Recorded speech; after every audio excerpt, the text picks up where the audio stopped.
હિમાંશુ, તમે મને કશું સરપ્રાઈઝ બી નહીં આપતા. પ્રિય પત્ની, જીવન જ એક સરપ્રાઈઝ છે. જીવનમાં ડગલે પગલે પરવરદિગાર ઉપરવાળો મારો રામ આપણને સરપ્રાઈઝ આપે છે. તું શું ઈચ્છે છે? તારો પતિ એક તુચ્છ મનુષ્ય તને સરપ્રાઈઝ આપીને ભગવાનના પ્લાનને ફ્લોપ કરે. ચાલો સાપુતારા ફરવા જઈએ.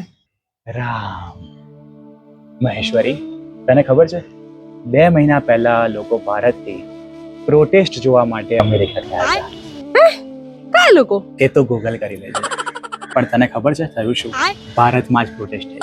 પણ પ્રોટેસ્ટ સાપુતારાને શું લેવા દેવા? નાદાન મનુષ્ય.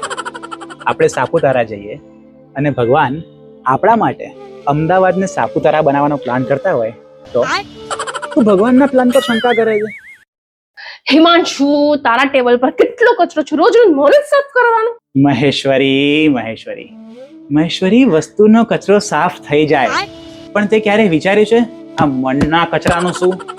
અરે જેનું મન સાફ નથી હોતું ને એનું તન બર્તન ટેબલ ઘસીને સાફ કર લો, કોઈ કામના નથી.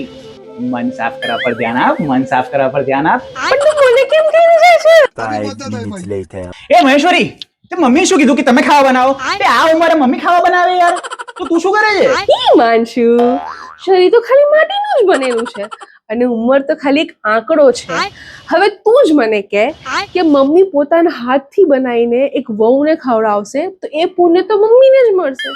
તું એવું ઈચ્છે છે કે એ પુણ્યનો સૌભાગી ના થાય? અંગેન ગાત્રમ નયનેન વક્ત્રમ ન્યાયેન રાજ્યમ